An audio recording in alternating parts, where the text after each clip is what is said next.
Hi, I'm Kelly. I'm 35 years old and love to keep things neat and organized. I work as an auditor at a big company. My friends often tease me about how I always keep receipts and pay my taxes on time. But I believe these small habits help me stay in control of my life. Let me tell you how I met my husband, Brian. We met at a party hosted by our mutual friend, Julie. I remember that evening well. I was drinking a glass of wine and chatting with some old college friends when Brian walked in. He was a bit older, with a confident walk and a charming smile. He worked as a manager at a food sales company. "Hey, I'm Brian. Mind if I join you?"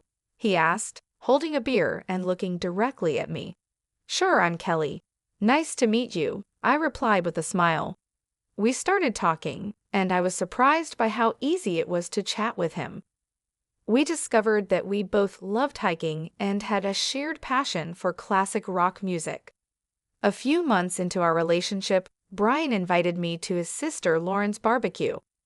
It was my first time meeting his family, and I was a bit nervous. When we arrived, Lauren greeted us warmly, but her 5 kids were a different story. They were running around, screaming, and throwing toys everywhere. "Hey Lauren, this is Kelly," Brian said, introducing me. "Nice to meet you, Kelly. These are my little rascals, Paul, James, and Helen," Lauren said, barely holding onto James, who was trying to squirm out of her grasp. "Nice to meet you all," I replied, trying to hide my discomfort. As the evening went on, the kids got wilder.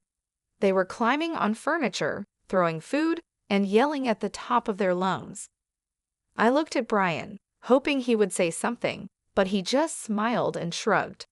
"Aren't they just full of energy?" he said with a chuckle. I forced a smile and said, "Yeah, they sure are." As Brian and I got closer, we started talking about our future together. He proposed to me during a hike on top of a beautiful hill overlooking the valley. It was simple and sweet, just the way I liked it. Our wedding was lovely, except for one little problem: Lauren's kids. They were running around, making a mess, and being loud. Lauren didn't seem to mind, and Brian thought it was funny. "Look at them, they're having so much fun," Brian said, laughing as he watched them spill drinks and toss food around. "Yeah, but they're also making a huge mess," I replied, trying to keep calm.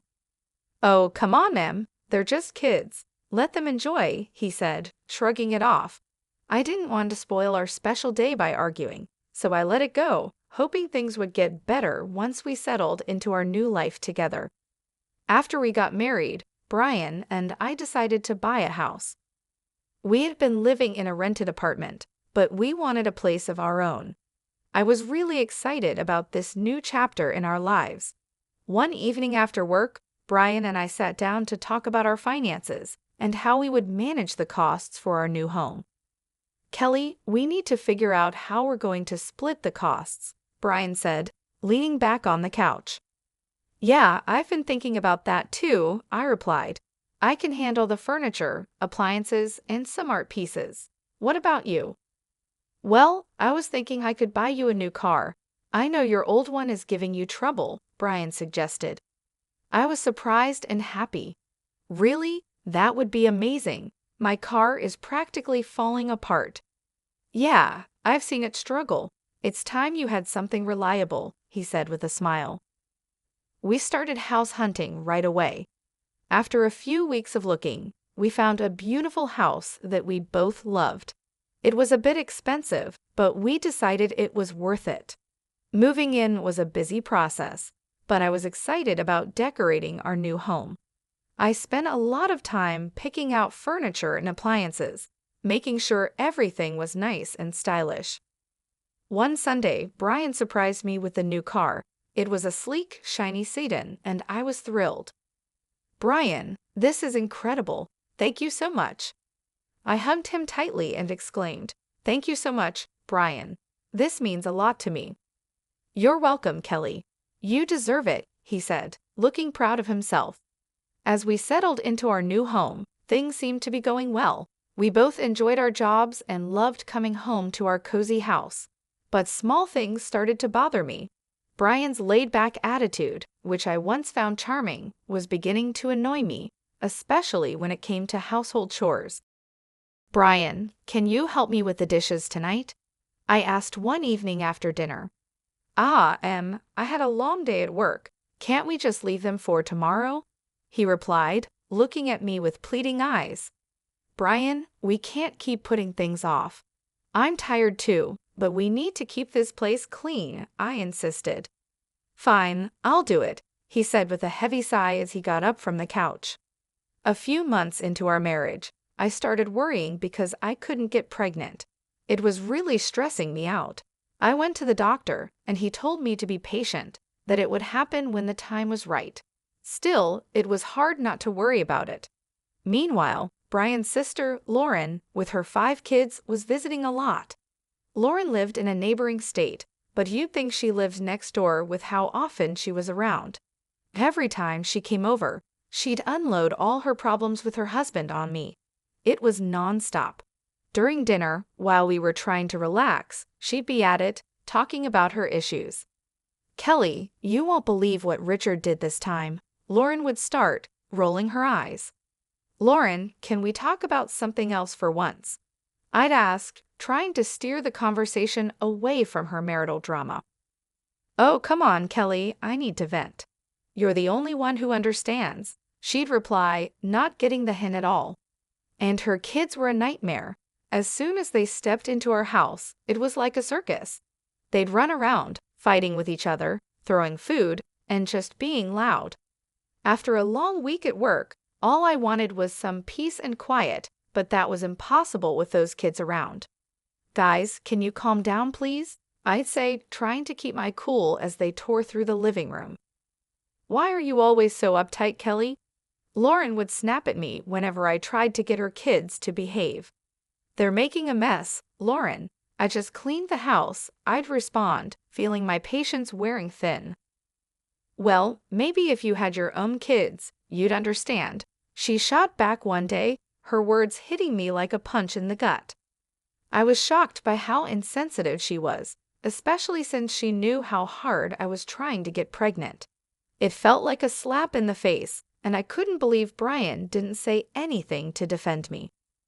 "Brian, are you going to let her talk to me like that?" I asked, my voice trembling with anger and hurt. "Kelly, calm down. You're making a big deal out of nothing," he said, taking her side again. "A big deal out of nothing? She just insulted me in my own home," I shouted, feeling tears start to form. I was so fed up. I couldn't keep living like this, constantly being disrespected in my own home, with my husband always siding with his sister. It was clear that something had to change, and soon. One Sunday, Lauren showed up with her 5 kids. She dumped them on me and said, "Kelly, I need a break from parenting. I'm going shopping." I couldn't help but chuckle at her mention of parenting.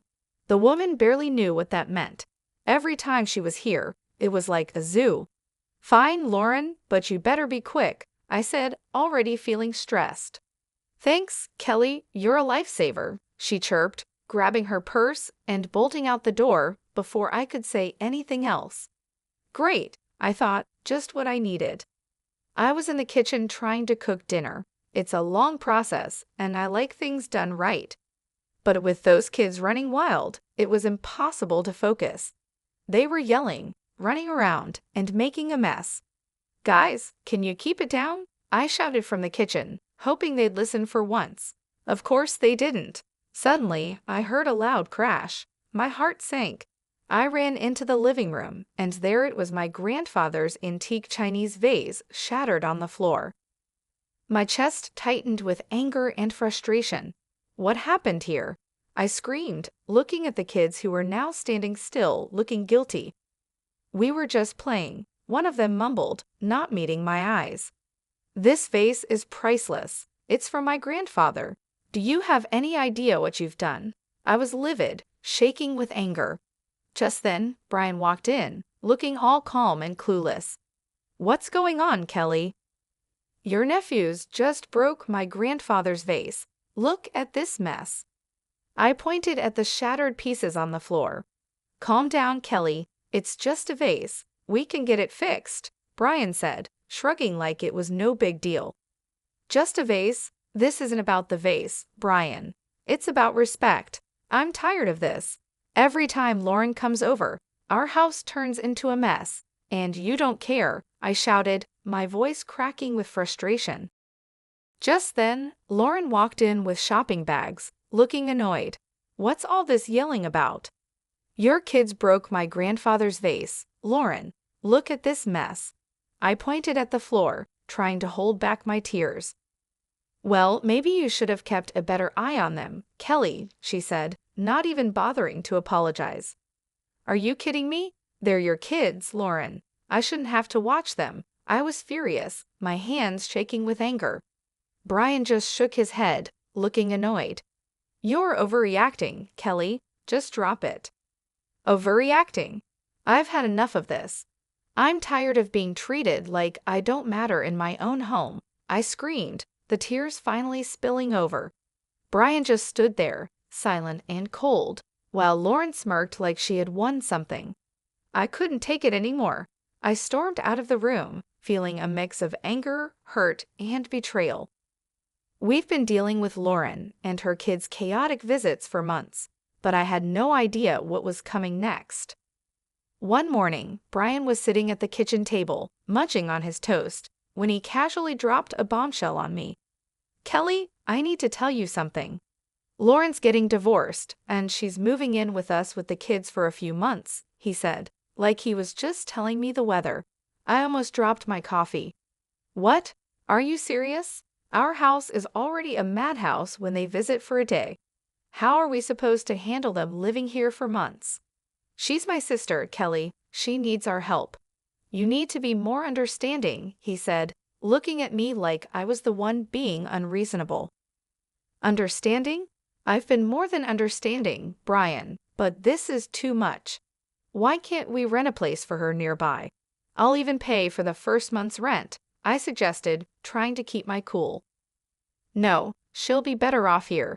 Plus, you can help with the kids and keep things clean, he said like it was the most obvious thing in the world. I'm not a babysitter, Brian. I work too, and I need to relax when I get home. I said, my frustration boiling over. Stop being so selfish, Kelly. It's family, they need us, Brian said, his tone getting sharper. I'm not being selfish, Brian. I'm just asking for a fair solution. I don't want my life turned upside down, I said, feeling my anger rise. Well, they're coming tomorrow evening, so you better get used to the idea, he said, standing up and leaving the kitchen. I couldn't believe it. I felt completely blindsided and betrayed. The next morning, I woke up early, still fuming from our argument.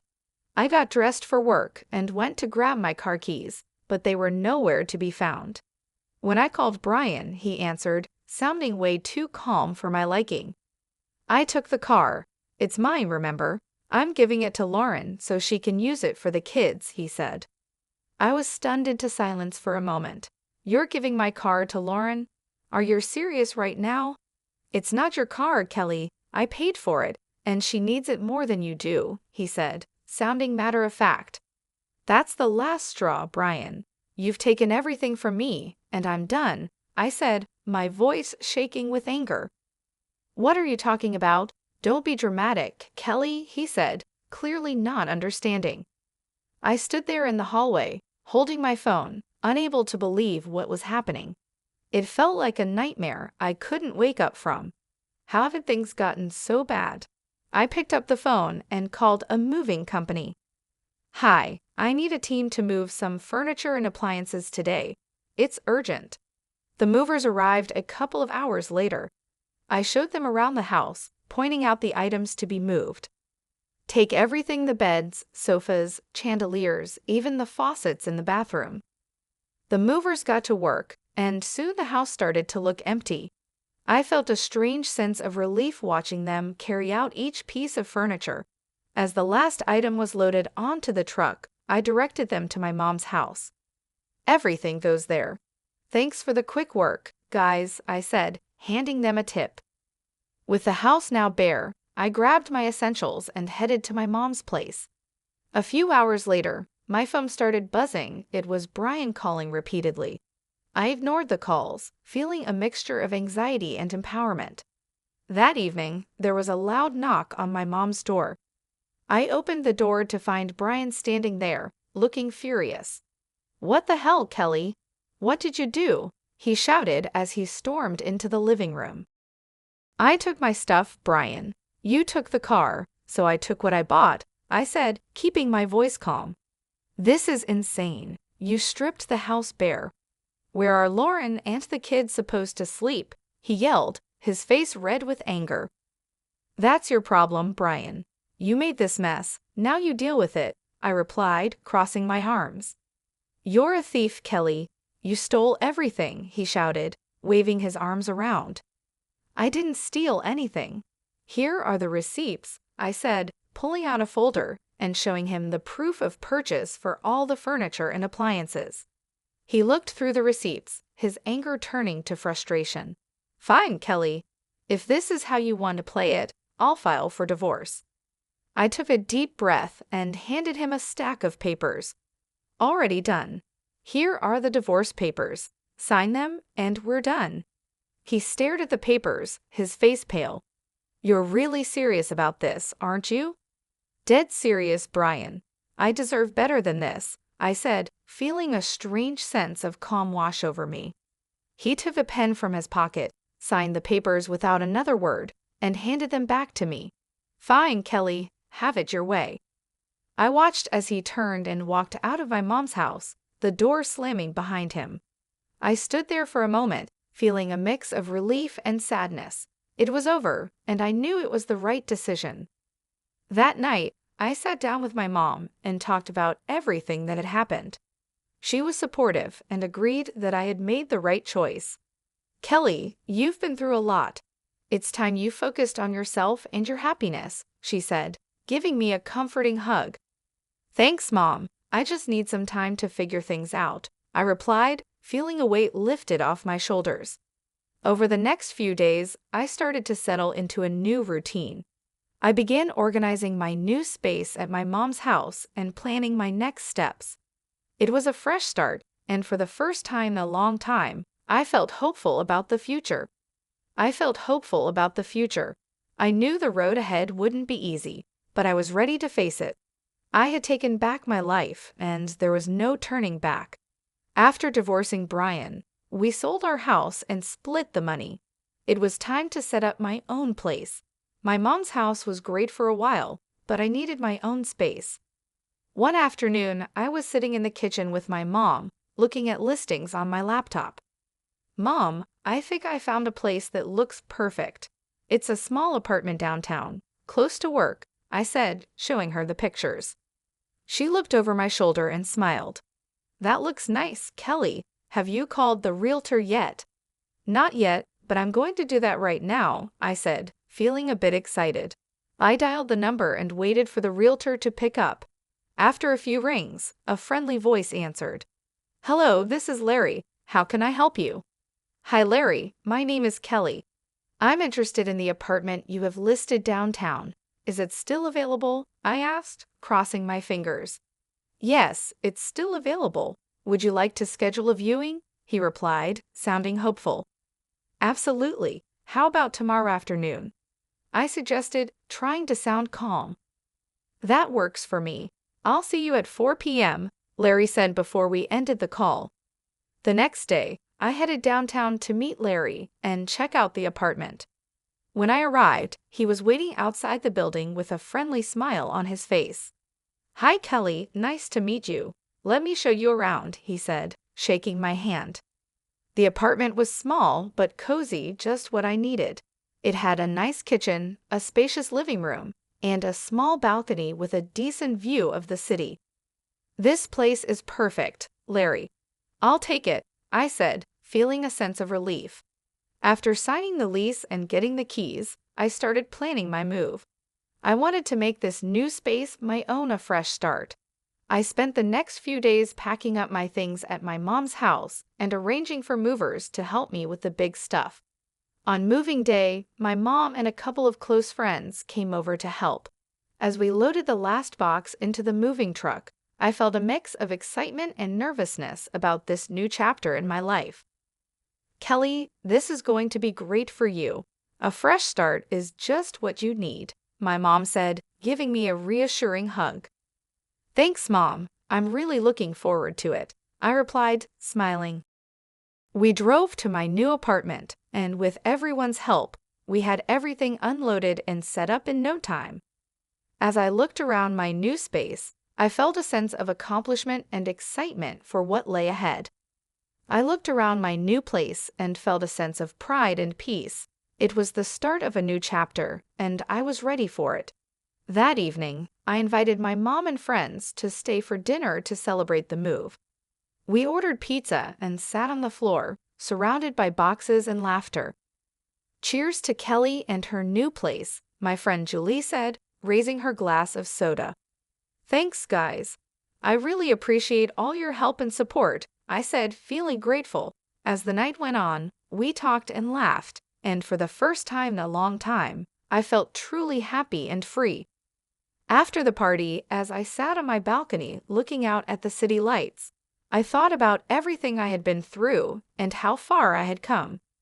I was proud of myself for taking control of my life and making the changes I needed. I heard from some mutual friends that Brian used his share of the money to buy a small apartment. Now he's living there with Lauren and her 5 kids. Brian's working 2 jobs to keep up with the bills while Lauren still isn't working. They're fighting all the time. One day, out of the blue, Brian called me. I was surprised to see his name pop up on my phone, but I decided to answer, curious about what he had to say. Hello, Brian. What's up? I answered, trying to keep my voice neutral. Kelly, please just hear me out, he started, sounding desperate. I know I messed up. I'm so sorry for everything. I didn't realize how hard it was for you with Lauren's kids.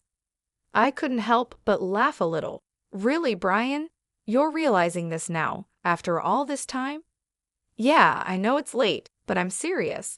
I've been thinking a lot, and I miss you. I miss us. Can we start over? I'm ready to move into your apartment and make things right, he said, his voice almost pleading.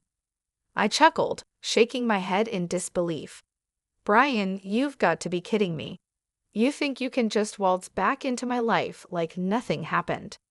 Kelly, I'm serious. I'll do whatever it takes. I'll even take on more work to make it up to you, he said, sounding more desperate. Brian, I've moved on. I'm happy now. I'm not looking to go back to that mess, I replied firmly. Come on, Kelly. We can make it work this time. I've changed, he insisted. I sighed, feeling a mix of pity and frustration. Brian, it's over. You need to focus on your life and your family. I'm not interested in going back to that chaos, I said, trying to stay calm but firm. Kelly, please, I'm begging you, Brian said, his voice breaking with desperation. Brian, no. I found peace without you, and I'm not giving that up, I said, standing my ground. Take care, Brian. I hope you find your way. I hung up the phone, feeling a strange mix of relief and closure. It was clear that Brian was struggling, but I couldn't let his problems drag me back into a situation I had worked so hard to escape. Later that day, I met up with Julie for coffee and told her about the call. We sat in our favorite little cafe, the aroma of fresh coffee and baked goods filling the air. You won't believe who called me today, I said, rolling my eyes as I stirred my coffee. Who? Julie asked, raising an eyebrow and leaning in with curiosity. Brian. He actually begged me to take him back and let him move into my apartment, I said, shaking my head in disbelief. Julie burst out laughing, nearly spilling her coffee. Are you serious? What did you say? I told him no, of course. I'm not going back to that mess, I replied, smiling at the absurdity of the situation. We spent the rest of the afternoon chatting and laughing, and I realized just how far I had come since my life with Brian. I had built a new life for myself, one that was peaceful and fulfilling. I wasn't going to let anyone take that away from me. The cafe was a cozy spot, with warm lighting and soft music playing in the background, creating the perfect setting for our heart-to-heart conversation. As the sun began to set, casting a golden glow over the city, we decided to take a walk along the river. The cool breeze was refreshing, and the sound of water flowing gently against the banks added a calming effect to our stroll. "I can't believe how much has changed in just a few months," I said, looking out over the water, the lights from the buildings reflecting off the surface like tiny stars. "You've come a long way, Kelly. I'm really proud of you," Julie said, giving me a supportive pat on the back. "You're stronger than you think you know." "Thanks, Julie. I feel like I've finally closed that chapter of my life," I said, a sense of relief washing over me as we continued to walk. "I'm ready to move forward with confidence and joy." The next few days were busy but fulfilling. I started to settle into a new routine and begin organizing my new space at my mom's house. It felt good to have my own place again, even if it was temporary. My mom's house was warm and welcoming, and she was incredibly supportive during this transition period. I spent a lot of time decorating my room, making it feel like my own little sanctuary. I put up some of my favorite artwork, arranged my books on the shelves, and set up a cozy reading nook by the window. It was a space where I could relax and feel at peace, away from the chaos and stress of the past. One evening, as I was unpacking the last of my boxes, my mom came into the room with 2 cups of tea. "Thought you might need a break," she said, handing me a cup and sitting down on the edge of the bed. "Thanks, Mom. I appreciate it," I said, taking a sip of the warm tea. It was soothing, and the familiar taste brought a sense of comfort. "You've been through a lot, Kelly. It's time you focused on yourself and your happiness," she said, giving me a comforting hug. "You deserve it." "I just need some time to figure things out," I replied, feeling a weight lifted off my shoulders as I looked around my new space. Over the next few days, I continued to adjust to my new life. I started planning my next steps, looking into new opportunities and setting goals for the future. It felt like a fresh start, and for the first time in a long time, I was genuinely excited about what lay ahead. One afternoon, I decided to go for a walk in the nearby park. The weather was perfect, with a gentle breeze and clear blue skies. As I walked along the tree-lined paths, I thought about all the changes I had made and how far I had come. I felt a deep sense of satisfaction and peace, knowing that I was on the right path. I bumped into some old friends while walking and ended up spending the afternoon catching up with them. It was great to reconnect and share my experiences, and they were happy to see that I was doing well. We talked about old times, laughed about silly memories, and made plans to meet up more often. It was comforting to know that I had a strong support system and people who cared about me. As the sun set, I headed back to my mom's house, feeling content and hopeful. I knew the road ahead wouldn't always be easy, but I was ready to face it with courage and determination. I had taken back control of my life, and I wasn't going to let anyone or anything disrupt my newfound peace and happiness.